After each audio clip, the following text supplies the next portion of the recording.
معزز صحافیان گرامی قدر، آپ کے تہ دل سے مشکور ہیں کہ آپ اپنی مصروفیات میں سے وقت نکال کر تشریف لائے۔ جیسا کہ آپ کے علم میں ہے کہ ایام عزائے حسینی کا آغاز ہو چکا ہے۔ صرف مسلمان ہی نہیں، ہر قوم اپنے اپنے انداز میں نواسہ رسول امام حسین علیہ السلام کی لازوال قربانی کو خراج تحسین پیش کر رہی ہے، جو اس امر کا عملی ثبوت ہے کہ انسان کو بیدار تو ہو لینے دو، ہر قوم پکارے گی ہمارے ہیں حسین۔ اور مورخ، محقق، دانشور یہ تسلیم کرنے پر مجبور ہے کہ اگر دشت کربلا میں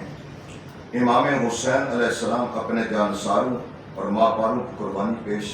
نہ کرتے تو سرزمین حجاز سے اٹھنے والی صدائے توحید ہمیشہ کے لیے ملوکیت کی نظر ہو جاتی، نبیوں کی محنتیں رہگاں چلی جاتی، سلطان الانبیاء حضرت محمد مصطفیٰ صلی اللہ علیہ وآلہ وسلم، اہل بیت اطہار اور پاکیزہ اصحاب وفا کی قربانیوں پر پانی پھر جاتا۔ اسی لیے سلطان الہند خواجہ معین الدین چشتی اجمیری نے فرمایا تھا، شاہ است حسین، بادشاہ است حسین، دین است حسین، دین پناہ است حسین، سرداد نداد دست در دست یزید،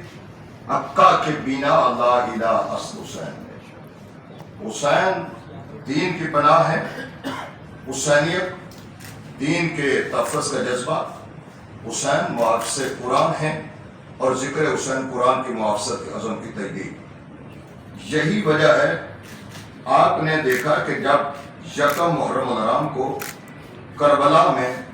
حسینی گنبد کا سرخ پھریرا کالے علم سے تبدیل کیا گیا تو وہاں موجود لاکھوں عزاداروں کے ہاتھوں میں قرآن تھا۔